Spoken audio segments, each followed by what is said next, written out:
And my name is Charles. This topic is going to be interesting because we're going to talk about supervillains. Now, we all love our heroes and we all love to root and connect with them in some way, shape, or form. But, without any deniability, I mean, there's some supervillains that have such a charisma and, and somewhat likable.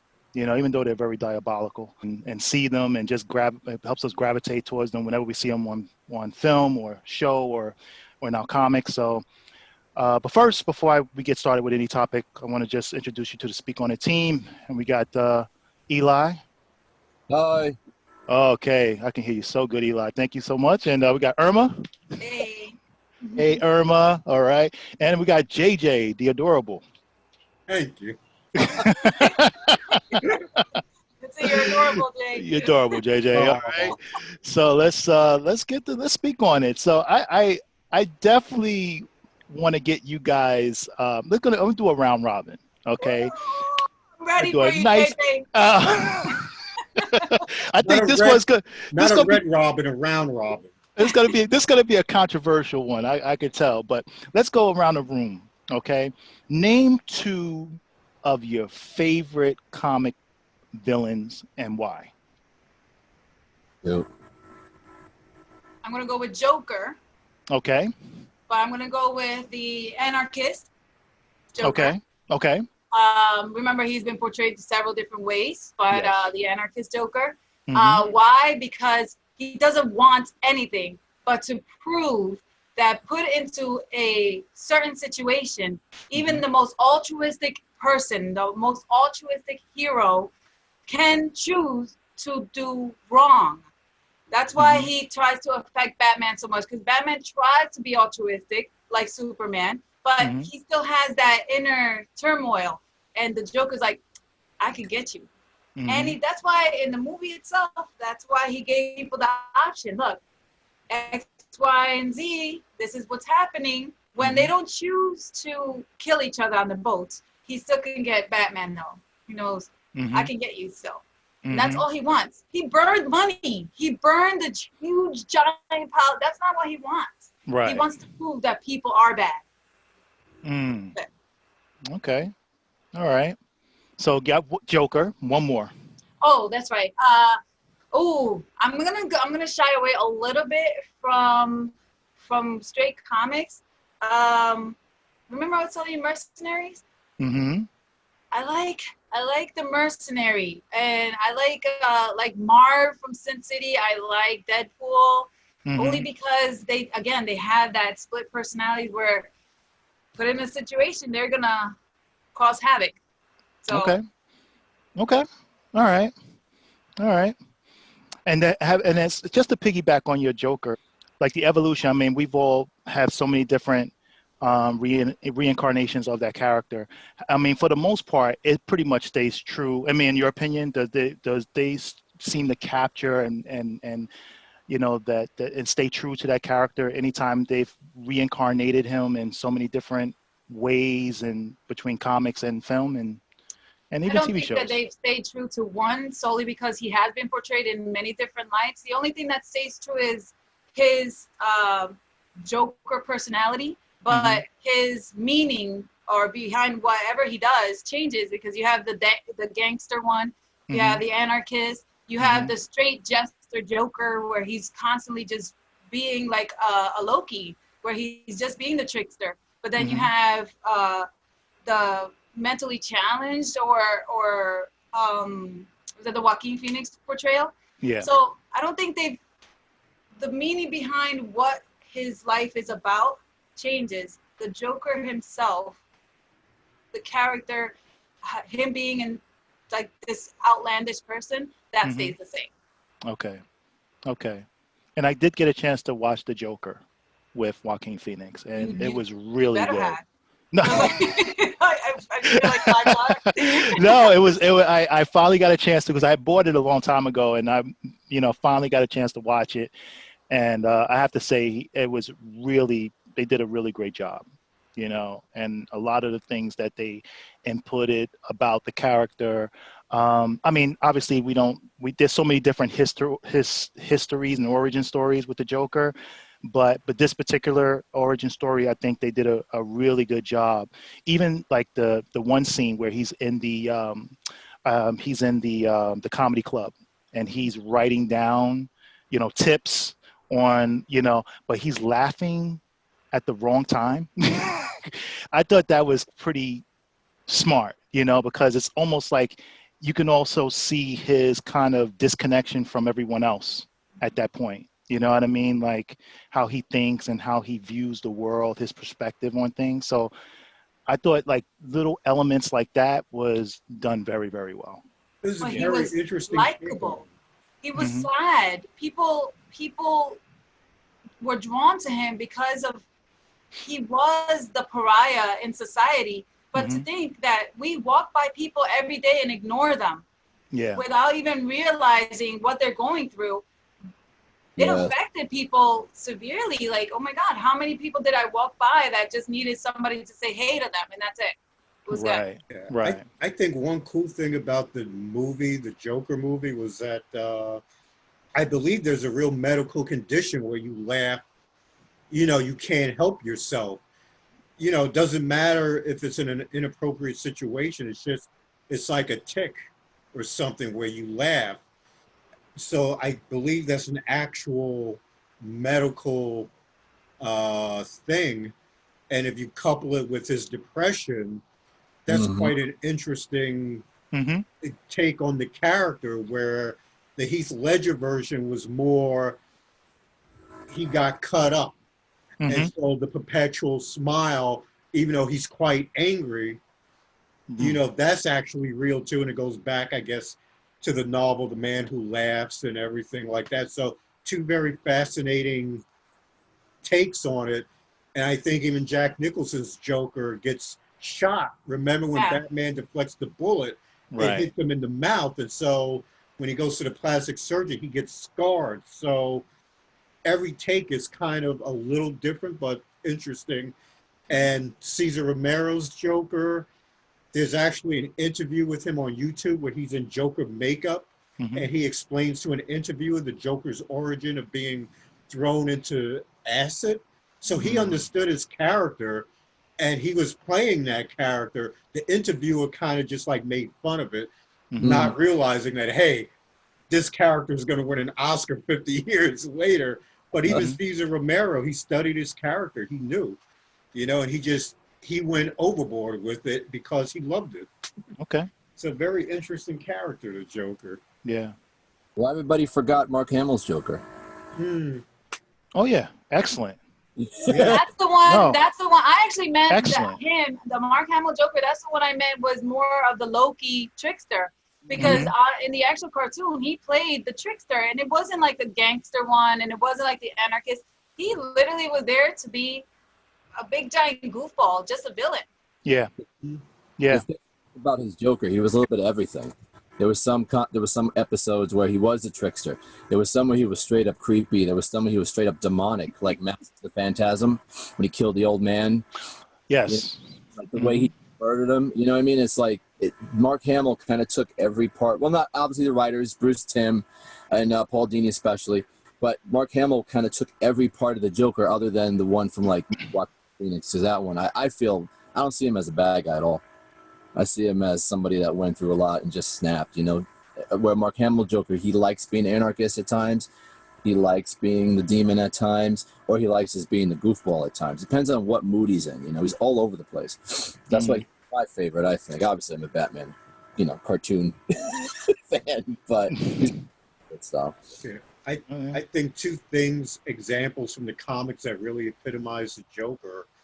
I read them when I was younger, a reprint, but I got the original now. But Denny O'Neill's and Neil Adams' The Joker's Five-Way Revenge. The Joker wasn't seen for a long time in the comics, and they brought him back. And it's almost like a precursor to Halloween when Michael Myers escapes the mental hospital.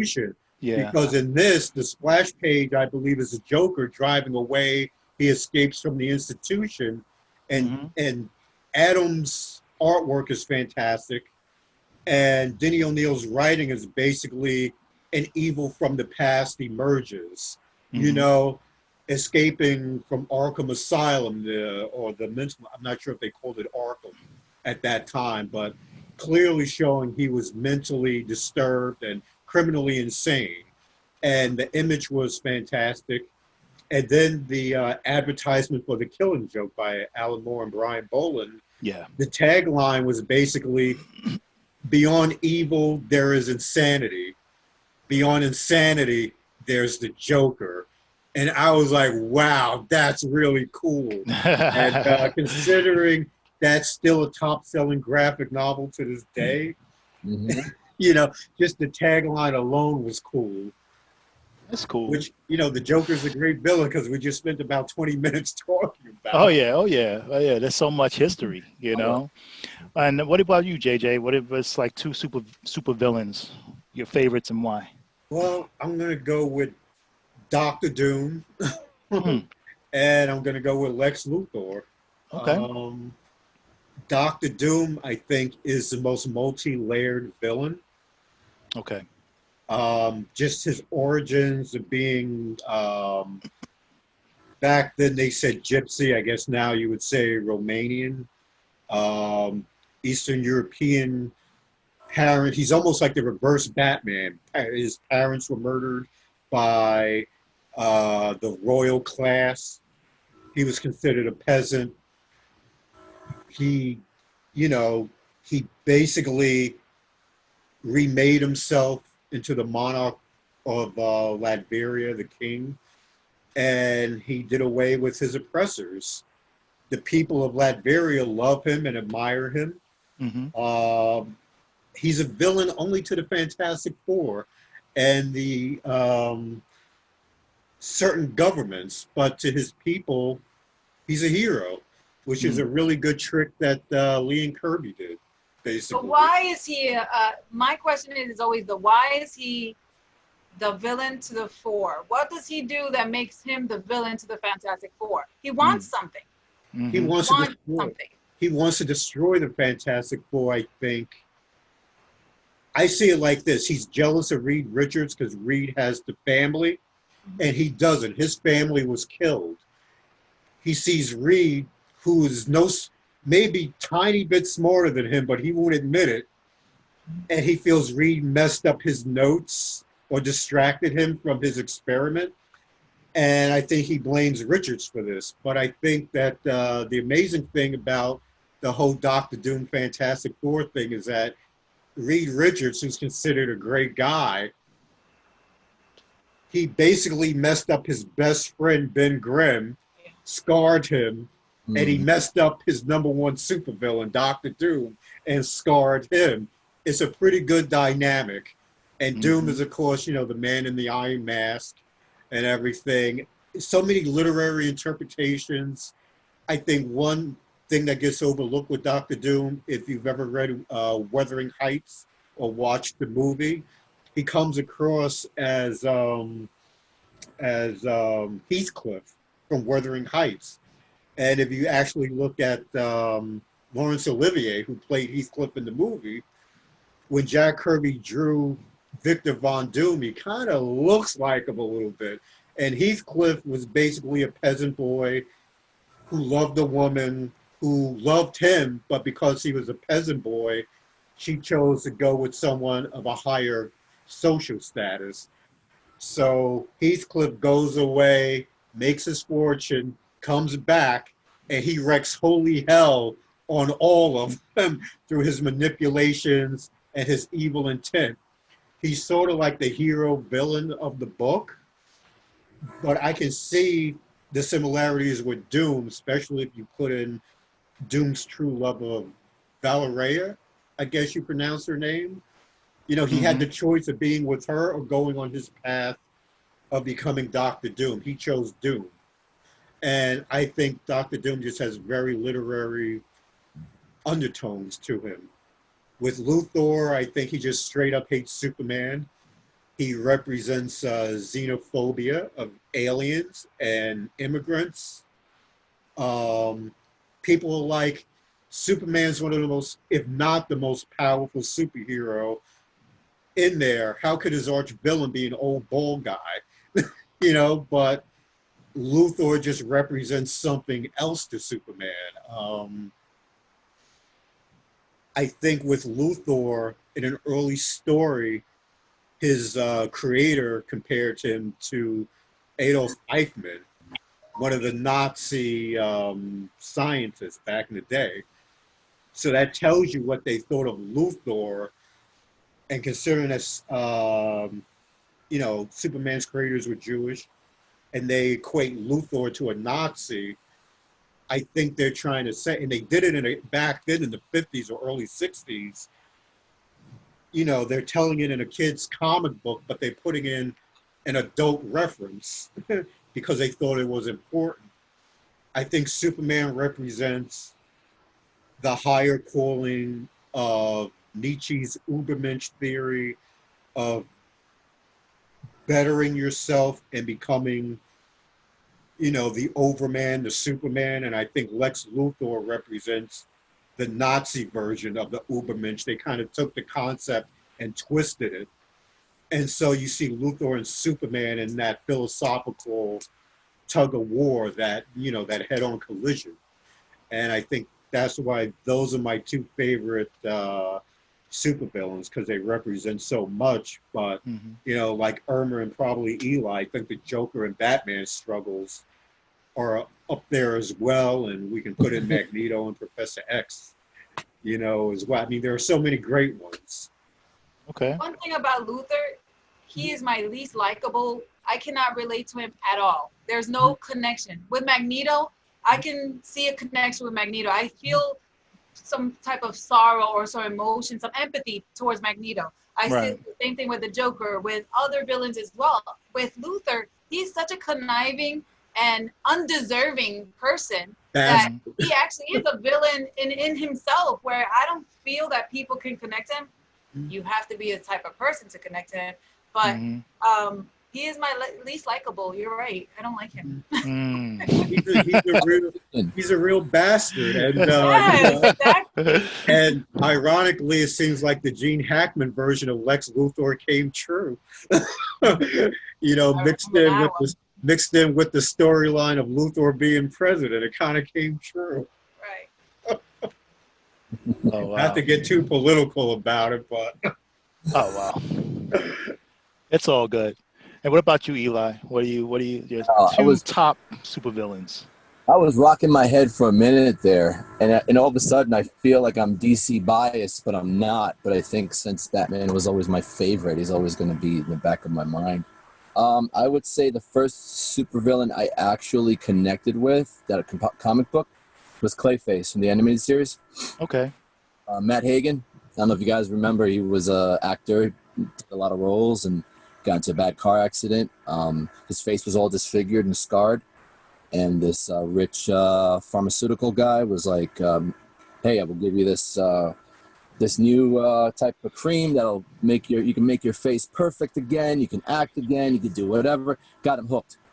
So they even touched on addiction on that episode. So now he's not only losing his face again, he lost that cream to make himself better.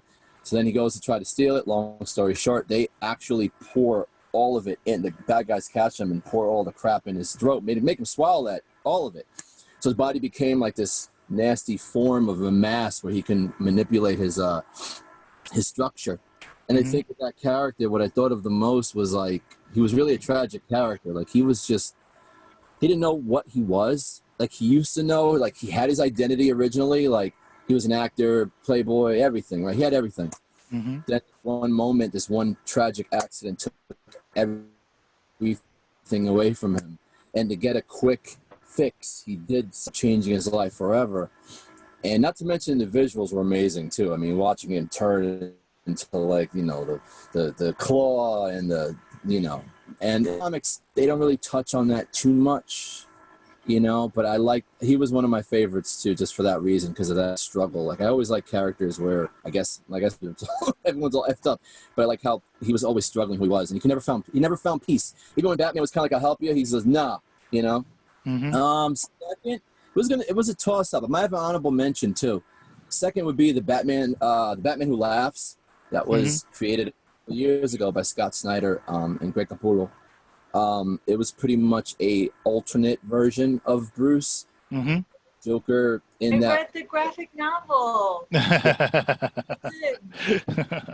From Batman Metal, you know, like the whole all villains, all multiverse evil Batman and one woman. But that character was really cool. Not only did he look like Death from Judge Dredd, because he had like a big smile, but it was like that Joker from that time found out who Bruce Wayne was, and he ends up he killed Commissioner Gordon. He pretty much pushed Bruce to the brink. He even killed like parents in front of their kids because he wanted to create more Batman. So Right. Bruce comes out, goes after Joker, kills him. But little does Bruce know at the time that when Joker's heart stopped, his body releases pure toxin. So Bruce took that in, and Bruce became his worst nightmare. Pretty much Joker, like you were saying, Irma, about how Joker wants, under that circumstance, to push Batman into that insanity that a good man will do something horrible given the circumstances. Joker gave Batman no choice. So when Bruce turned into this new version of himself, it was Bruce Wayne's brain, his skills, his money, his smarts, but with that Joker's evilness, with that Joker's like he didn't give a crap about it. He turned all his robbers into these slave, demonic-looking zombie kids, and he put them on chains.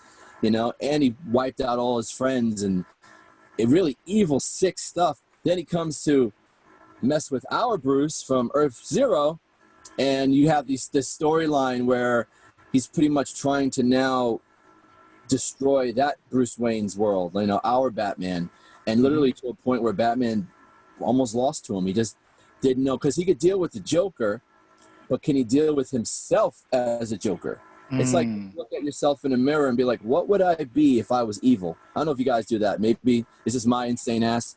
But like, Yeah. I would be like, what if I took everything about me and flipped it? Right. Now, if I'm a caring person, what if I was like, as that caring I had, what if it was put to the other side of that non-caring? Like, how much wouldn't I care, you know?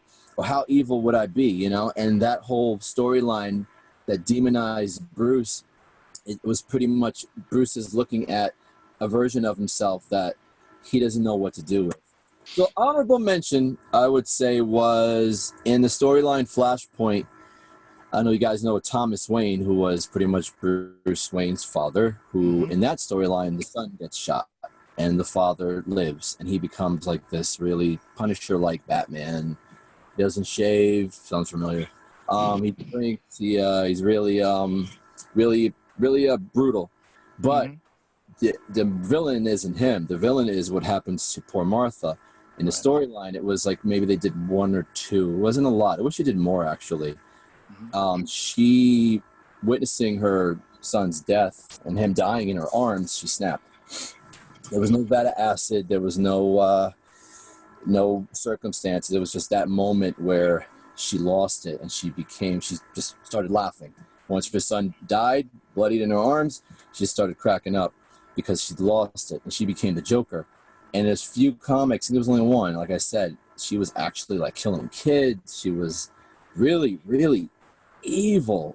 And there was something a little more, I think, disturbing. I'm equal completely 100%, but there was something disturbing about a mother or female, because you're nurturing, you know what I mean? It's like you got the guy Joker doing it, but watching Martha and watching this female version of the Joker and how sadistic she was and how evil she was, it was really disturbing. I wish they would have done more with that character, because I think they kill her off, because it was just little one shots. But I'd say word up to to Joker Martha from Flash. Honorable mention. Why did you say that name? Why did you say that name? Save Martha. He's so cold. I should say honorable mention also. I might have to put this guy up there with Luthor, but Dr. Octopus, he's also one of my favorites. Another one. To Another me, one I just rolled my eyes at. I hate Doc Ock. love the middle ones. To me, Dr. Octopus is like an older version of Peter. Like, what if Peter didn't get his superpowers as a teenager, if he got ridiculed and bullied up until his midlife years and then got his powers, I think he would have been like Dr. Octopus. They're very similar. So I'm going to say Dr. Octopus is also up there, and great portrayal by Alfred Molina in the Spider-Man 2 movie. He did a great job. Yeah. Yeah, where he kind of looks a little bit like John Lennon with the glasses on. I agree. Okay. Charles, you got yours. Let's see. I think my first one is going to be the Green Goblin. And the Green Goblin is, to me, I would say that character is sort of like the nightmare of what Peter constantly is reminded of because of so much. I mean, the history of the Green Goblin, the fact that this character, and I kind of like villains that are kind of very personal to the hero. And I think the fact that it's Norman Osborn, spoiler if nobody doesn't know, Norman Osborn's Green Goblin. And the fact that Peter Parker, you know, is his best friend's father, and it's like family, you know, the two brothers, you know, and the fact that, you know, Norman Osborn, through a unfortunate accident, he becomes a dangerous individual, and he's a scientist, and he's, you know, has a power and influence, but at the same time, he's out of his mind. He has this split personality. And the fact that he was instrumental in murdering one of the most beloved characters in comics was Gwen Stacy. And the fact that, you know, I think he's one of the first supervillains to ever find out who Spider-Man really was. And I think because the character itself, he's a villain to both Peter and Spider-Man. You know, he's the ultimate villain to him because of how close and how he, you know, I mean, he actually took away, you know, his love of his life, and he couldn't stop it, you know. So I think that character, the Goblin, the legacy of the Goblin, even into the Hobgoblin, where later, you know, it's like another person who is replicating who the Green Goblin is, but he's like upgrading, you know, a lot of the tricks that the Green Goblin did. And, you know, he was a very smart and calculating character. He blackmailed a lot of people, from elite people to the to the crime lords, you know, from, you know, even the Kingpin. The Hobgoblin was very smart, and anytime, like, the storyline of them stretching out who the Hobgoblin was done very well, because it wasn't like, you know, they was like, okay, let's just stretch them out and keep people guessing and whatever the case may be, but they always have this thing where they say, okay, this is where you're going to find out who the Hobgoblin is, and it ends up being somebody that he set up, you know, for the most part. It's not the actual person that was the Hobgoblin.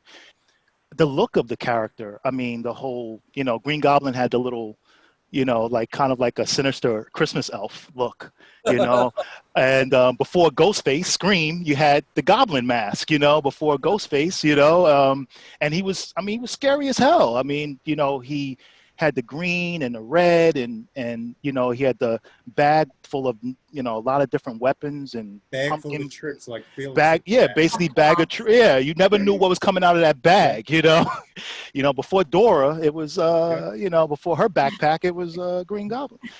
And It's a satchel, okay? It's a satchel. The satchel, right?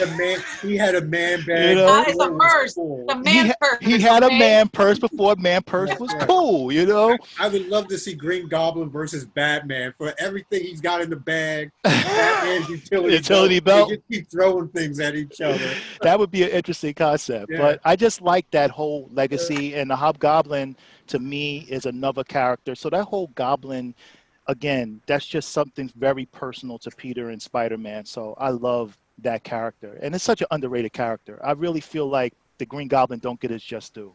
He really is. He's a very dangerous adversary to Spidey. And shouts out to William Dafoe for playing that character through that costume, because I know it was tough, you know, but the fact that he, you know, the mannerism, the way he was talking in the mirror and the way he would move and he would drop his voice, misery, misery, you know, that whole thing. And Out am I? we all, you know, yeah, that whole concept, you know, and I think the Green Goblin is definitely one of my top supervillains. My second, he made a great appearance in Spider-Man and His Amazing Friends too. Yes, he did. If you Yes, he remember did. that episode, that was a pretty good episode. Yes, he did. Yes, he did.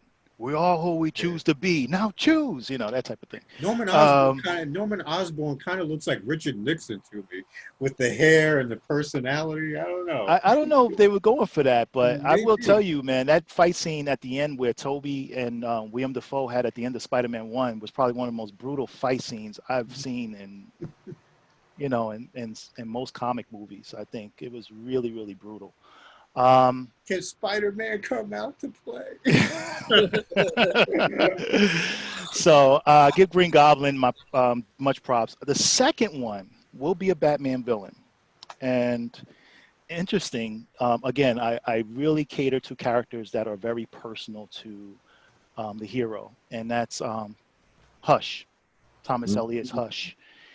And the reason why I pick Hush, I read The Heart of Hush with Paul Dini, which if you haven't read it, I read the regular Hush story with Jim Lee and Jeff Loeb. I did read that story too. But The Heart of Hush was the first story I read to know who that character was.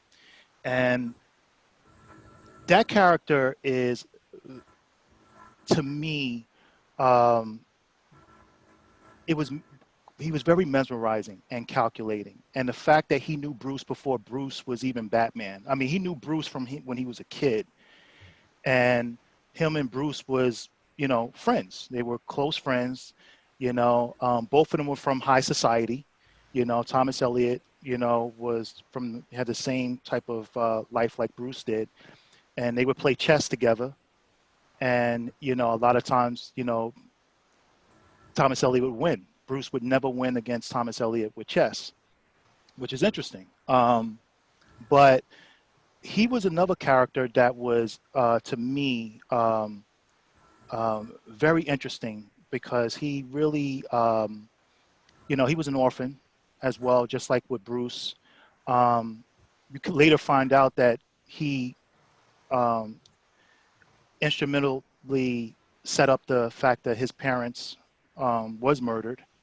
But also, I think because he was sort of like what the Goblin did. Like when you thought that you would reveal who Hush was, because the whole idea of Hush is that Hush, you know, you never know who his identity is. That was what the Hush was all about. And the fact that he would constantly set people up again to take the fall for Did he set Bruce Hush. Wayne? Did he try to be Bruce Wayne for a minute? He was like Leatherface.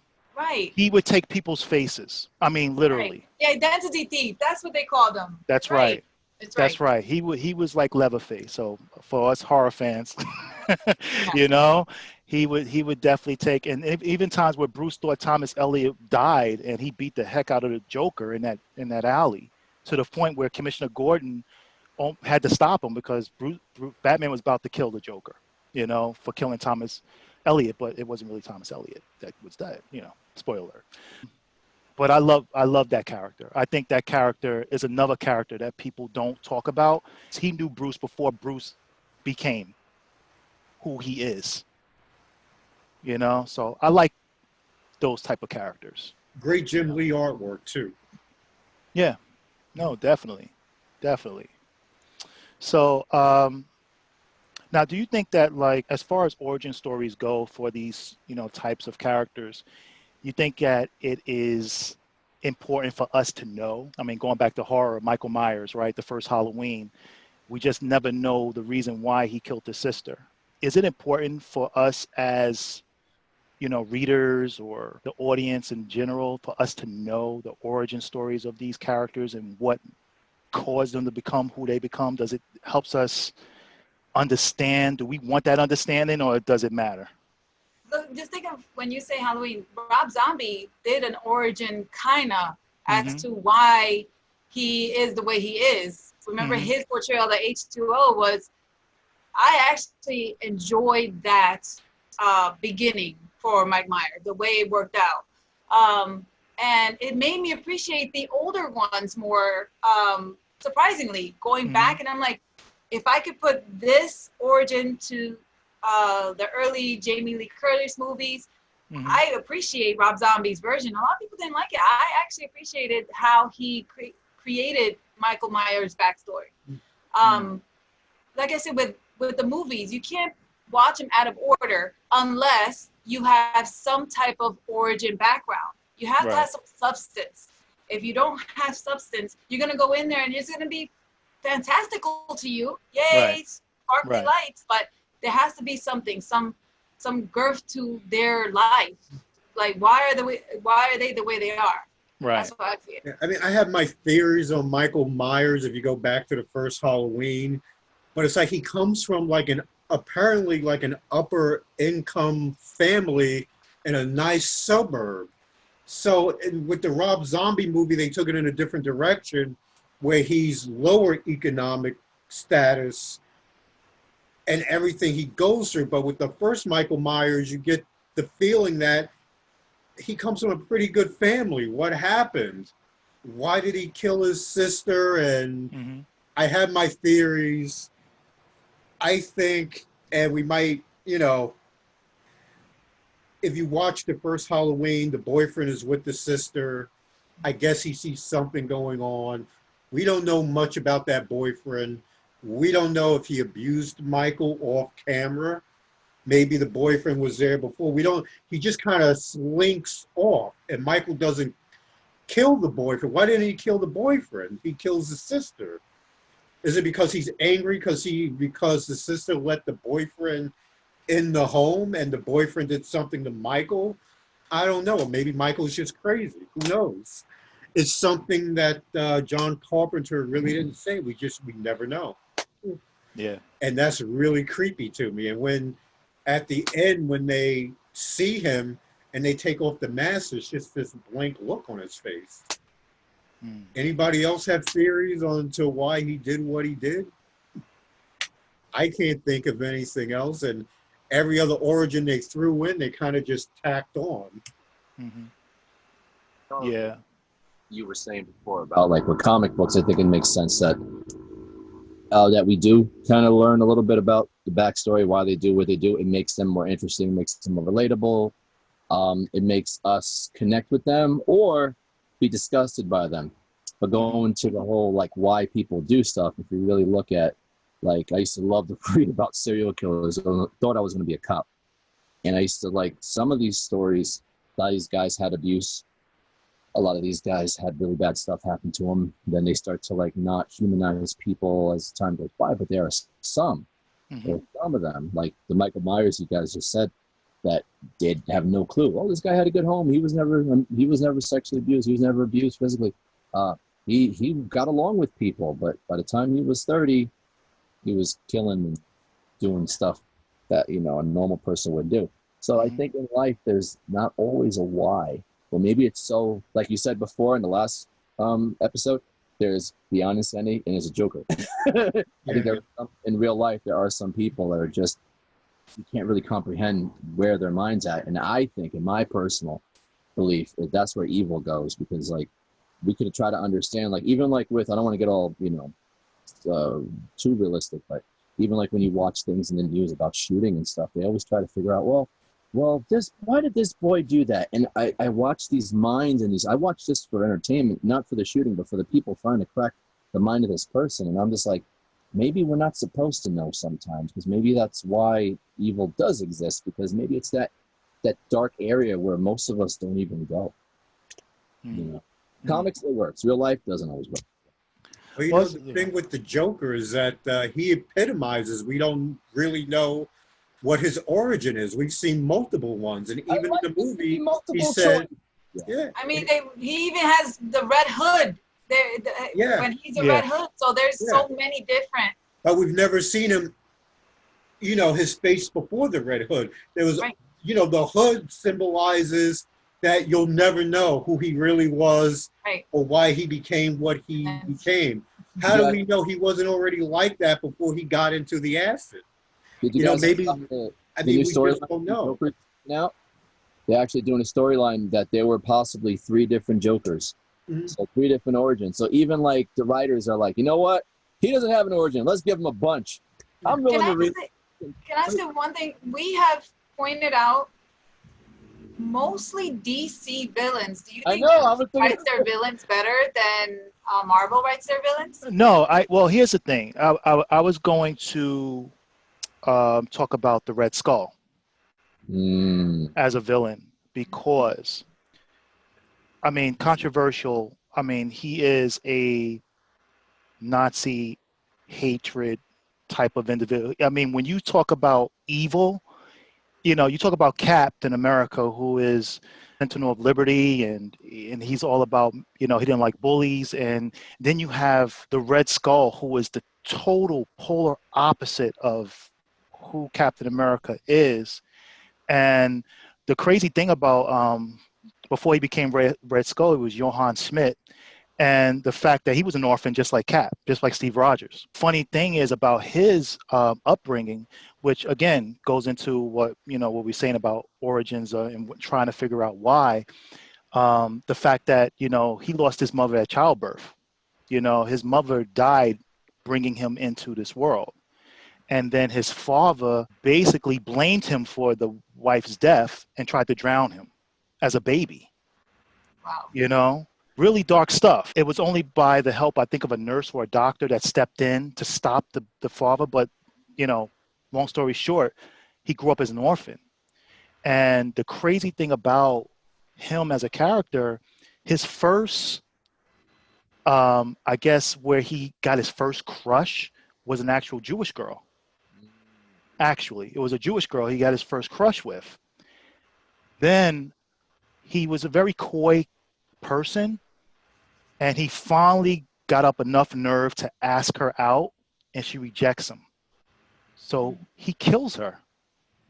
That was his first kill, you know, and it starts this path, you know, from that point forward. He's, you know, obviously working with Hitler and so on and so forth, and Hail Hydra, you know.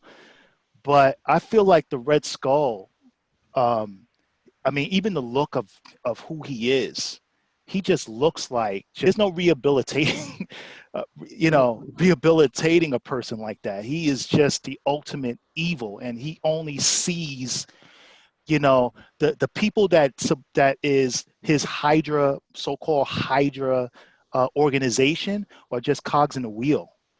That's it. He doesn't care about them either. Only thing he cares about is his cause of world dominance. So the Red Skull, another villain who I think is under, you know, don't get a lot of props. He's another, like, to me, he was one of my most scariest villains especially when I read this story on him, his backstory as a character.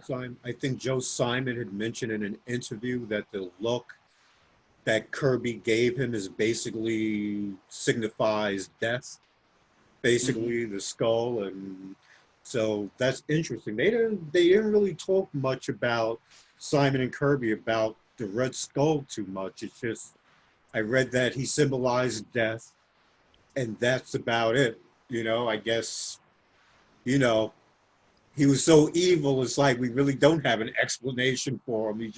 He is like the Joker. He is what he is. Oh, the other crazy thing about the Joker is that we really don't know his origin, and Batman doesn't either. And Batman's the world's greatest detective, but he can't figure it out. Sort of like, I think Christopher Nolan had mentioned, you know, the Joker card is basically chaos. It can be anything, you know, the symbolism of it. So maybe that's why we don't have the definitive origin of the Joker, and why Simon and Kirby really don't talk too much about the Red Skull. It's just, he's the personification of death. And if you look at what the Nazis did during World War II and how they killed so many people over nothing but sheer the fact hatred, that they were Jewish. So you know why. Mm-hmm. You know, Stanley and Jack Kirby, Stanley and Steve Ditko, speaking about villains, he's not a super villain, but the unnamed burglar. from Amazing Fantasy 15 Spider-Man's origin story. I remember reading in a letter column in one of the old Spider-Man books where it's like they were asking, well, what's the name of the unnamed burglar? And Stan Lee had wrote back, he just said, anyone that goes around killing nice elderly uncles doesn't deserve to have a name. Oh, I like And that. Steve Ditko felt that evil doesn't deserve a name. He was very Ayn Randish with that. But it's like, you know what? That's pretty cool that the unnamed burglar, after all these years, is still unnamed. I think they got it wrong in Spider-Man 3 by giving him a name. To me, it's just like he's nameless, he's evil, that's it. I mean, I do think that like certain characters, like y'all brought up Magneto, grew up in that time, concentration camps, and I mean, obviously, manifestation of his powers happens through puberty. I think for mutants, for the most part. So, and the fact that he grew up in such a time where he was persecuted for being who he was, and obviously it changed his whole perception of the world. And unlike Charles Xavier, who, he feels that, we can all live in unity or live in harmony if they understand us better. Magneto feels like, hey, this is the next step of evolution of man. We shouldn't have to bow down. I understand the perspectives of both men. I just think it's how Magneto, his actions are somewhat harsh. And I think that's sometimes where we kind of like step away from him a little bit, but we understand his anger and where that anger is coming from. The same thing like the Scarecrow for a Batman villain, another character who lives in fear. I mean, he was obviously a man who constantly lived in fear. And now he wants to inflict fear on others. Like those type of villains, you kind of like understand them in some way, shape, or form. It's kind of like they're like the Jason Voorhees. They're getting back all the people that picked on them when they were kids, and because they were different, and the fact that he got pushed in the lake and then they didn't pay no attention and he drowned. I mean, tragic, right? So I think we understand. It's like, hey, they're taking the ultimate revenge, and I think that's the thing that take away from characters. But even like General Zod, who to me is another favorite of mine. And I think with Zod, I mean, I know that there's been so many reincarnations of that character. In the movies, I think that they like in the Superman 2 film, they just wanted to play him for the fact that he just wanted to be a ruler. But in the Man of Steel film, he understands that Krypton needs a military, and his whole mission is to make sure that Krypton lives. And you understand his motivation in a way. I mean, he's going about it in a genocidal way. He's killing people, but at the same time, you understand him as a character. And I think those are sometimes some of the best villains, when you kind of understand their reasoning and their purpose. Well, definitely, a lot of people would say Magneto is right. He just goes about it in the wrong way. Like Wolverine said, if you really believed in this, it'd be you up in this machine. Instead he kidnaps Rogue, but we're talking about the movie. But the comic Magneto, what he says for the most part is true, but he just goes about it in a way that's not constructive. He wants to destroy everything. And when you destroy everything, you set yourself up for failure, because you're going to try to build something on lies and destruction, and it doesn't work that way. Temporarily it will work, as we've seen in history, but in the long run is going to collapse on itself. It's a shame, because if the things that happened to Magneto did not happen, maybe he would not be a villain. Who knows? Maybe he fights along with Charles Xavier for a better world. Yeah. Then again, if you read Marvel Comics, maybe humanity is the greatest villain. Look at how it treats the Hulk. General Ross is, you know, why is he always after the Hulk? Because it's a big, strong, green guy running around. He hasn't done anything to anybody. Why are you after him? He wants what he has. That's what makes the villain is that they want something. And the Hulk has the power. Come on, he can regenerate himself. He has like yeah. powers that are ridiculous. So he wants what he has. That's the only reason he wants them. But we might say, like, what are Stanley and Jack Kirby saying about that? Because you have the government after this creature who hasn't done anything to them. All he wants to do is be left alone, basically, you know, when they perfected the formula. But they have the military constantly after him. Even after he proves he's a hero, he gets no rest. You know, General Ross is after him. Talbot is after him. So, you know, is humanity the villain? The mutants, they get persecuted. Why? Because they're different. Why can't they just be left alone? Well, we fear them. Well, they haven't done anything to you yet. But I guess you're going to cut it off at the knees before they can. But to me, it's like... They want to weaponize him. Think about what humanity does. We fight each other. You know what I mean? So why not take him? They fear him, but they would love to weaponize him. Or soldiers, create these super soldiers. Look at Captain America. The only reason he's there is because they wanted to weaponize the soldiers. You know what I mean? Like make these super powerful people. So that's what humanity does. We want to fight each other. Well, look at how the public is against Spider-Man. If you take Jameson and the paper against Spider-Man, he's just a kid, you know, but Jameson has turned society against him. Is it because he fears what Spider-Man represents? The energy of youth and young people coming of age and maybe changing things? I mean, you know, was Marvel saying that humanity is the villain? Terminator put it best. It is in our nature to kill ourselves. That is so true. Well, you know what? That is so true. Look at Jesus. What happened to Jesus? We don't even have to say it. 33 years on this earth and ta-da! Yep. Exactly. You know, so there's like a little story on Facebook that I read about, you know, these aliens get in contact with Earth, and they're like, hey, how you guys doing? And they're like, hey, Jesus came to visit us about 6 months ago. Is he going to visit you anytime soon? And they're like, what are you talking about? And they're like, yeah, Jesus visits us like every 6 months. When he first came to us thousands of years ago, you know, we gave him dinner, we spoke to him. You know, he's a really cool guy. We really liked him. So we invite him back, and he comes back every 6 months. And then the aliens turn around to the Earth people and go, how did you treat him the first time he came around? Oh, shit. So, you know, this is a man that basically just talked about peace and love, and we basically crucified him.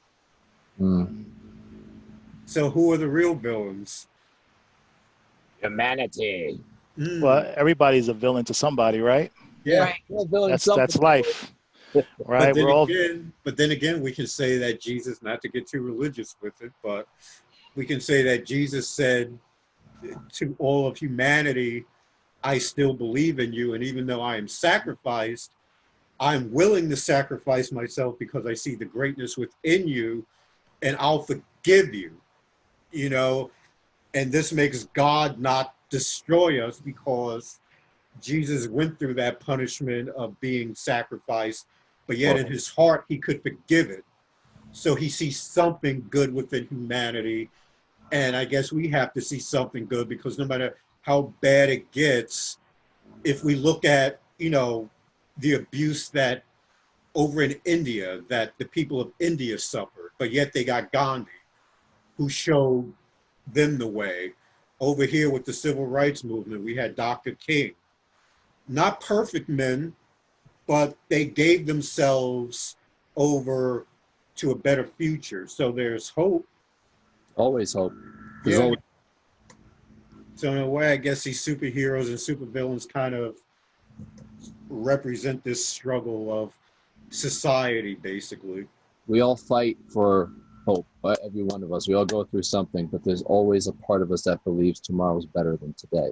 And I think a lot of the villains forget that. That's what it is. People that become the You villain. said it perfectly. Yeah, yeah, definitely. Personal experience. Yeah, no, I believe, yeah, I agree. I mean, there are times when the supervillains do join in with the heroes for a common threat. I mean, where there was times when Doctor Doom had joined in with the Fantastic Four to help in some catastrophic event. Or, I mean, obviously because he something of value is going to be taken from him too. So obviously, when you get on that same accord, it's like, okay, well, we work together.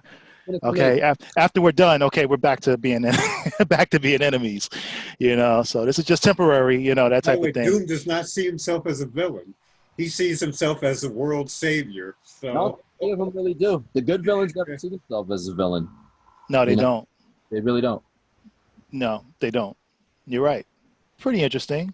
What about any women villains? I mean, any women villains that come to mind? Martha! Not Martha. Oh man.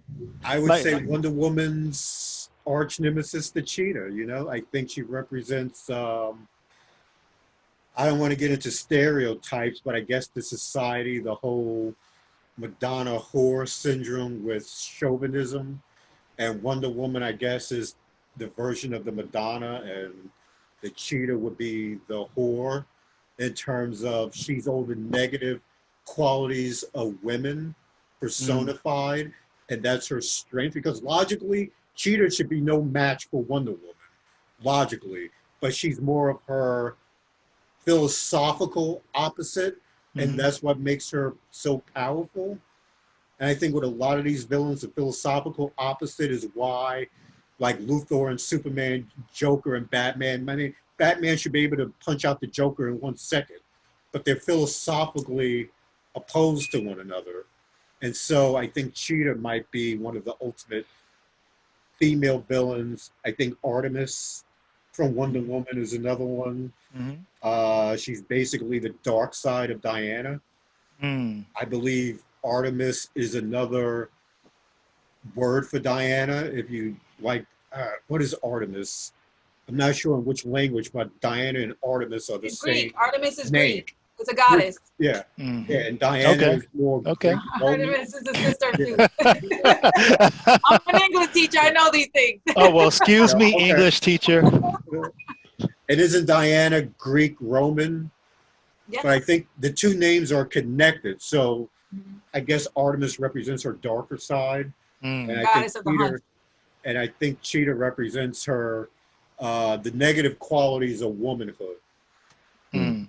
And I guess we can factor in Catwoman as Batman's female half. Basically, she's the His feminine. torment. You know, like you have like everyone has masculine and feminine qualities. Catwoman, Selena Kyle represents Batman's feminine side. And I think Dark Knight Rises kind of is cool in the fact that I think Christopher Nolan recognizes the psychology of it. And when he brings them together, they can't get together until she destroys Batman's dark half, which is Bane, and Batman destroys the female dark half, which is Talia. And then they get together at the very end. And the interesting thing, spoiler, is that if you watch Dark Knight Rises at the end, where Batman is dressed in kind of purplish, and Selena Kyle is kind of in a blue, and those are their comic book colors, but switched around, which kind of means that they're now together. They melded together as one, you know, man and woman. I thought that was a very interesting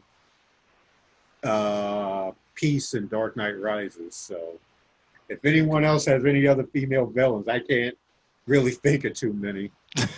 Yeah.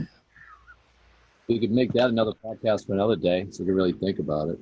Yeah, yeah, we could make that another. Women villains. Yeah. Well, I guess we're going to close out this segment, and you know, thank you guys again, you know, for an awesome show.